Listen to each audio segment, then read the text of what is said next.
Hello again. We are doing this video shoot on the great day of Sir Mokshagundam Vishweshwaraya's birthday, also termed as Engineer's Day.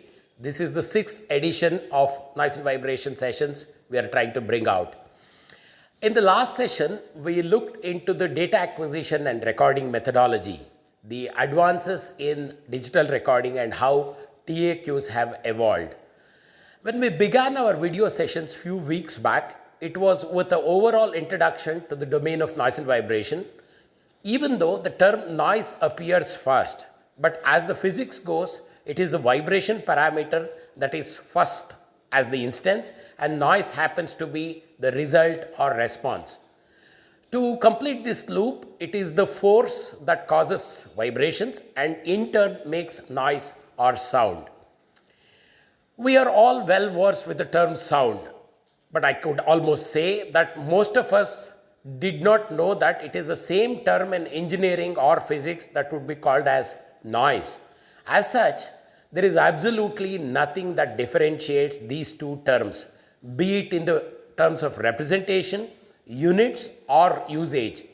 Excepting for psychological reasons, these are represented in two different terminologies. Sound, that way, is the wanted part of noise. I can repeat this. Sound is the wanted part of noise. This said, it necessarily means that what you appreciate is sound and what you perceive as irritating or not good for consumption is called noise. So, it's the same sound that has all the same units, all the same representations, but will be differentiated as sound and noise depending on our perception. Sound or noise are both pressure quantities and thus basically can be represented by any of the pressure units. The most normal unit used is Pascal or maybe micropascal, but other units like Newton per meter square, bar and all such things can be substituted. Strangely, the word decibel or dB has become the de facto unit that nearly everyone identifies noise with, both engineering personnel and others in general. The unit of noise or sound is named after Blaise Pascal, the French mathematician, physicist, inventor, and much more. To bring some clarity to the scale factor of noise, a 1 bar sound pressure is equal to 100,000 Pascal, which looks very big, while the normalized hearing range of a human ear is anywhere between a decimal 5 zeros 20, which is 20 micropascals, to about 20 pascals, which is a big value. So, with this given large human hearing range, it is hard to make any instrument, which can be expected, with a single range that can cover 20 micropascals, which is such a small value, to a big value like a 20 pascal on the higher side of measuring scale. So, you can't imagine a single meter that can represent both these small numbers and big number in a single visible scale.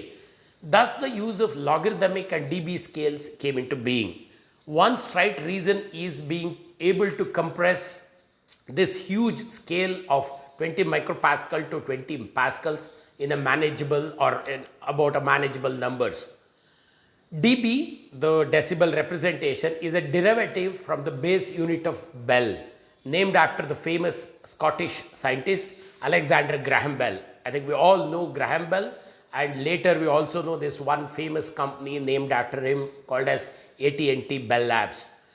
The dB or the decibel, which means 1/10 deci, as you can make out, is 1/10 of a bell and is the ratio obtained with some reference value and represented in log units, and this can be seen in this representation that I show up now. Before we look into the sensors and instrumentation used for noise measurements, let's go over to a little funny thing about this number coincidence in noise concepts. 20 as a number is somehow the most used number here. Log 20 is the reference that we use. 20 hertz is the lower side of frequency that a human ear can hear. 20 kilohertz is the higher side of the number that the human ear can perceive. Again, there is one more number called 20 micropascal, which later you will see is the 0 dB that we call, is the lower limit of hearing, and incidentally 20 pascal is the higher limit or threshold of hearing for a human being.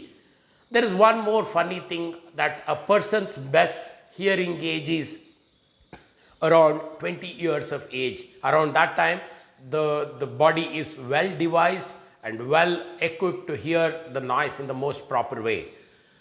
The origins of the term noise and sound is from the Greek word called acoustic, meaning being able to be heard. The initial definitions of sound were all in the music space, where the terms like octaves, pitch, tone, and other notations were used. It's only after the scientific use of noise started, the terms like sound pressure levels, decibel or dB, frequencies relating to noise source came into use. Since what is perceived as sound is a relative pressure change in the medium, like air or any other medium, the quantity or the amount of sound perceived and its frequency contents are subjective to the perceiver. When I say perceiver, it is human most of the time. And what an animal, for example, a dog or cat can hear may not be the same as what a human ear can hear. There is this subjective perception based on multiple factors of how hearing system is built and its sensitivity and more. Based on the hearing sensitivity for various frequencies of sound, a variety of filter curves are defined that are applicable to human beings, and these are termed as A curve, B curve, C curve, or A weighting, B weighting, C weighting, and so on. In the next session, we will be looking into the sensors and instrumentation used for noise measurements. How to make noise measurements, what to understand, how to quantify them, and what are all the considerations and limitations, and we will see much more of it later. So till then, take care and we will see you soon. Thank you very much.